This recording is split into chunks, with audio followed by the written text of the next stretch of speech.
Welcome back to PodSauce. I'm Dax Holt. I am Alesha Reneé. All right, it is, you know, that UFOs, extraterrestrials, this is my jam. Wolves, vampires. All you need is a vampire that hitched a ride on a UFO and you're golden. Hey, throw in Colts and Heist and I am into this podcast. Now, so this is a podcast called Somewhere in the Skies. It is hosted by Ryan Sprague, and I am so excited to talk to him.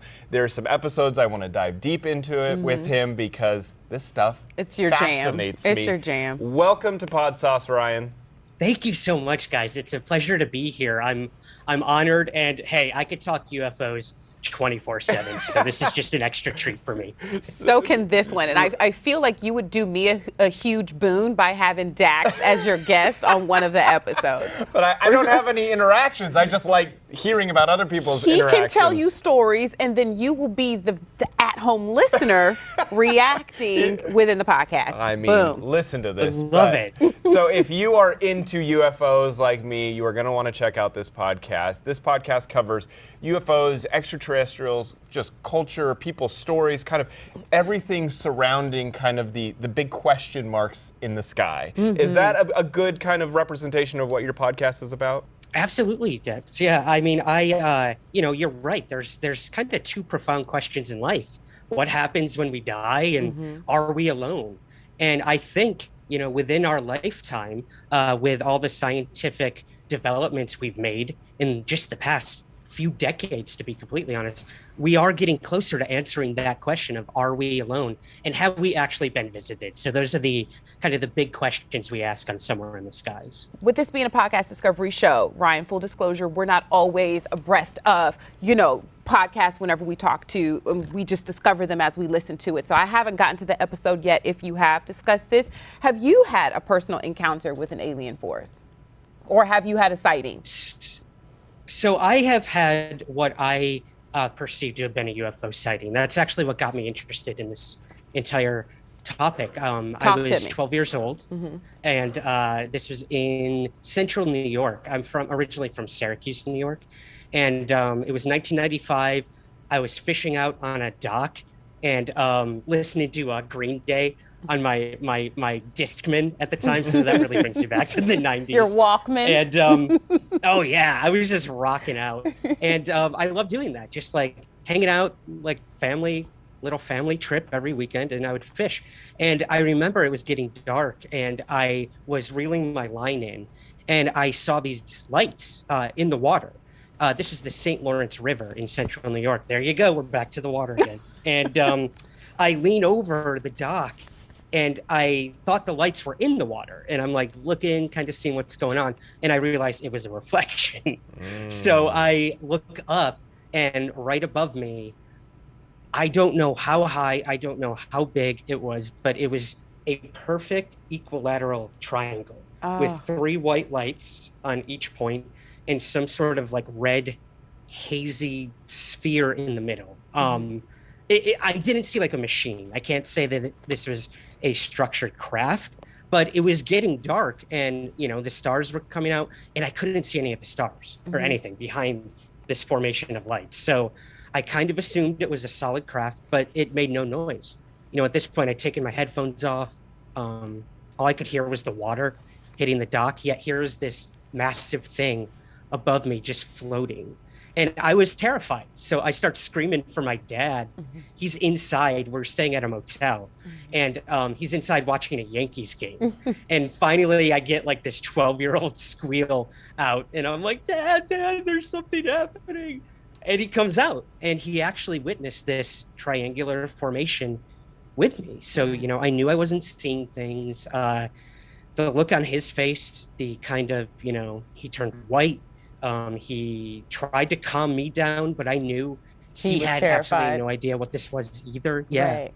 And of course, we're like, maybe it's a blimp, maybe it's a plane of some sort. But the look on my dad's face really stuck with me. It left an imprint. And this thing, just whatever it was, the triangle, it floated over the water. It headed towards Canada, which was actually right on the other side of this river, and disappeared out of sight. And that's kind of it. How long did it hover before it left? couple minutes maybe. I mean, it felt like Spectacular. forever. I'm not gonna lie. Like I felt like I was out there for like an hour. But this probably lasted a few minutes, but it lasted for a lifetime for me. I just became obsessed after that. Like I started going to the library, taking out books on, Bigfoot and UFOs, ghosts, everything, vampires, even. I feel like Ryan and I could be just friends. got obsessed. Are you not? I feel like we could be best friends. The way you look at me, he was like, Are we best friends? He's gonna be my bestie. Oh my God. So one of the episodes that I just was so fascinated by was the abductions of Denise Stoner. I think, Spectacular. she was a big cultural figure in the UFO sphere because, a lot of people talk about abductions and it might be a one-time thing. This woman claims to have been abducted tons of times throughout her life, that started off when she was young, and then like every so often these aliens would come back. But the only reason she knows about this is because there was someone put her under hypnosis and were pulling out all this information. So it wasn't even her in her conscious mind. No. This was her subconscious recall. And it all started because, her and her husband were driving down the road and their car basically moved 30 miles in like an instant. And it was weird. It was like the car was floating and then all of a sudden they're 30 miles later down the road and her husband was there for it. And so anyway, I don't want to tell you the whole thing because the episode is so fascinating. No, tell me. My eyes are like, and then well, what? You're going to need to listen to his podcast. But that being my favorite episode, Ryan, what is your favorite episode that you've covered that you would want to push people to? Yeah, well, I'm so happy you brought that one up, Dex, because I've gone across the world at this point and interviewed claimed abductees from all walks of life, all belief systems, and these are very credible individuals. Now, I'm not saying that they were. I can't say that these people were taken by an alien, experimented on, and brought back. Like, I was not there when it happened. What I can say is the people I have interviewed, such as Denise Stoner and many others, these are everyday people. They're not crazy. They're not fantasy prone. These aren't, regressed memories of something else that happened that they made up. They truly believe these things happened. And like you mentioned, Denise had her husband with her when these events happened, who also went under hypnosis and had similar stories to tell. So there are a lot of episodes like that in the Somewhere in the Skies archives where I do speak to claimed abductees about that. So those are some of my favorites, but I would say my favorite episodes are actually a series I do called Witness Accounts. And this is where I'm barely in these episodes. I literally just have people call into the show and tell their UFO stories. And I think we're on volume like 22 or something at this point, and there's like 10 stories in each episode. So those are hundreds and possibly thousands of people from all over who have seen UFOs, can explain what happened, and it affected their lives in many different ways. So I would definitely gear people towards the Witness Accounts episodes where I just let them, in their own voices, tell their stories. Because like you said, Alesha, this topic is more mainstream now, more than ever. The U.S. Pentagon has said UFOs are real. 1,000%. That's a stunning revelation. Yeah. There's a million questions after that. What are they? Where do they come from? What do they want? But they're real. And for 70 plus years since the Roswell UFO incident, they've claimed, no, it's all weather balloons. People are making stuff up. They misidentified it. Now they've gone a turnabout face and said, we don't know what these are. We need our military to report these, and we need to shed that stigma, because something truly anomalous has happened. So, Ryan, is there any other podcast that you would like to recommend to our audience? And maybe it doesn't have to necessarily be in the UFO sphere, but anything else that you truly enjoy? Yeah, I mean, I'm a big podcast person. When I'm not making them, I'm definitely listening to them. I live in New York City, so like anything to have my headphones in and not have to deal with people Fair. like on the subway. Very fair. That's Very what fair. podcasts are for. And your guys' show is the perfect length for a commute into Manhattan. Right, I'll give you Ryan. that. Keep that up. So I would definitely recommend a show like yours, obviously, and I'm not just saying that because I'm on it.